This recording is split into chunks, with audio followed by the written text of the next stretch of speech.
Everybody shut up and action. Today let's talk about a movie called The Platform. This movie is really unique compared to everything else I've seen in my life because the story of this is essentially the story about people living in a prison, and the prison is essentially this one really tall tower with the number of floors. No one knows. You have one room, there's a hole in the middle of the floor where every day food comes down on this real platform, which I don't even know the mechanics of how it works, the magic behind it, where it just comes down with no strings attached and then stops at every floor for a few minutes where you can eat as much as you want. The table starts with a bunch of food at the top, and as it progresses downwards, there's less food, and then people at the bottom potentially have no food to eat because people at the top ate as much food as you want. There's no restrictions.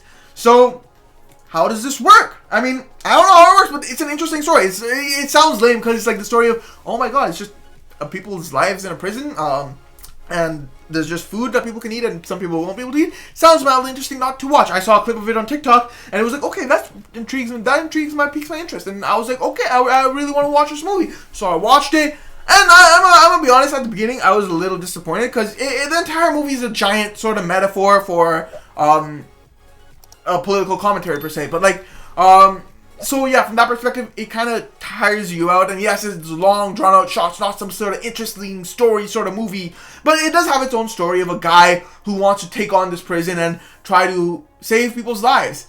But there's so much you don't understand, yet so much you can fill in off metaphors, but yeah, okay, let's actually talk about this movie a lot more, because right off the get-go, you find out that this prison isn't just for prisoners. Like, there's a wide variety of people. It feels like it's more of a social experiment than an actual prison. Because yes, there are criminals in this prison, but at the same time, there are a bunch of people who are volunteers who want to for some reason get a degree. So, to get a degree, I'll just lock myself in this prison? Huh? Like, what? That makes no sense. And then on top of that, people are allowed to bring one item of their choosing. You can bring a dog, so there's less food for other humans, but like, you didn't know that's the case in the prison. So, hey, you want to bring a dog? Okay, bring a dog. You'll have some company. But, yeah, so you can bring a knife?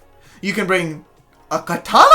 You can bring guns? You can bring, like, what? You're letting people into a prison with weapons? Like, granted, the only person they can really kill is the person on their floor, unless they try to jump down the hole or jump onto the food table and go down with the food table and kill people. But like, what? Like, what is the process behind this? Like, there are so many questions from that perspective. You're like, but like, once you go for a little more deeper sort of understanding of it, from like thinking about it, because like, while you're watching the movie, you're not actively thinking. Like, there's plenty of time to actively think, but like, that's not my way of watching movies, so it's like, whatever. But like, at the end, it does prompt you to think a lot, and it really piques your interest to want to think, and that's where, like, while watching the movie, it feels kind of mid, but at the end, when you start thinking more, it feels a lot better, especially from the metaphorical aspect of the political commentary it's kind of trying to tell. But, even then, while watching it, seeing the story of this character who wants to sort of change things, like say, I find out there's these many floors, so, if we split the portions equally, people at the top splitting everything equally, taking only a portion for themselves, we can make sure everyone gets fed,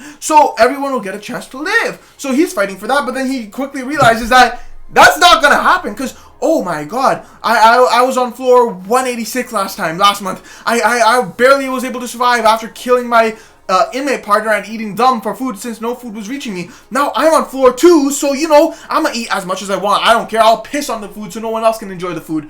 Like, the mentality of these people is like, what's driving everything in this prison is analyzing the characters and their behaviors. That's what really hooks you in, and everything makes sense. Like, you're seeing, like, if you're down there, they're not leaving food for you. Why, if you reach the top, why would you want to leave food for anyone else? And like, even then, it's like, you haven't tasted good food in a long time, so why wouldn't you want to eat as much as you can, like, for the whole month that you're there? Because you won't know, if you do survive, where you will be next month. It's a lottery system based off luck, and from the deeper aspect of analyzing it, it feels like this is just an entire social experiment depicting our society and how it kind of works. You're lucky to be born into a rich life. You're unlucky to be born into a poor life, and this is how life is for you. The rich, they can eat as much as they want, take whatever they want, and they have the choice of leaving enough for everyone else, or they can take as much as they want and not giving a crap. And it's kind of an entire commentary. It feels more anti-capitalist, I think. I don't really know what that exactly means, but like, based on my very little understanding of politics, capitalism, communism, and all of that, it's kind of where I think it kind of lies in its commentary style. But regardless of your political views, this actually makes for an interesting thing just to think about and talk about, and then kind of just ignore or take action if it inspires you to do so. But as a movie, like, when you think about it, it kind of creates an interesting story that you can enjoy regardless of political views. I mean, unless you're really political, because then it might piss you off because it goes against your political views. For me, I don't have any political views, really, so to me, it doesn't do anything but create a really nice story. And oh my goodness, it creates a lot of stuff to think about, a lot of stuff that confuses you. It's like, okay, you have a little girl. How is she surviving? Especially where she is. Oh my god, how does that make any sense? Okay, this is a story of trying to send a message to change everything, but like, huh? There are some scenes that also don't make sense. I mean, I did some researching through online forums, being like, okay, there are a lot of things I didn't understand. Did anyone else understand? And like, there are explanations where it's like, oh, there might have been some discontinuous sort of narrative storytelling, where it's like some parts were actually telling of the future, and then it reverts back to the past, and it's like, okay, that makes sense. But at the same time, huh? Like, so then everything had no purpose. So, but there's just a lot going on in this movie that just drives you a lot with confusion, even from a deeper aspect you just don't understand in general, or maybe I just haven't thought enough about it or read anything about it to understand. But from a one-time watch, it does create an interesting story that you might want to watch and experience, and it just has a unique narrative in general that really does drag you into the story as a whole. I thought it was a really interesting movie. It's very slow-paced and very sort of slow shot, long take sort of scenario,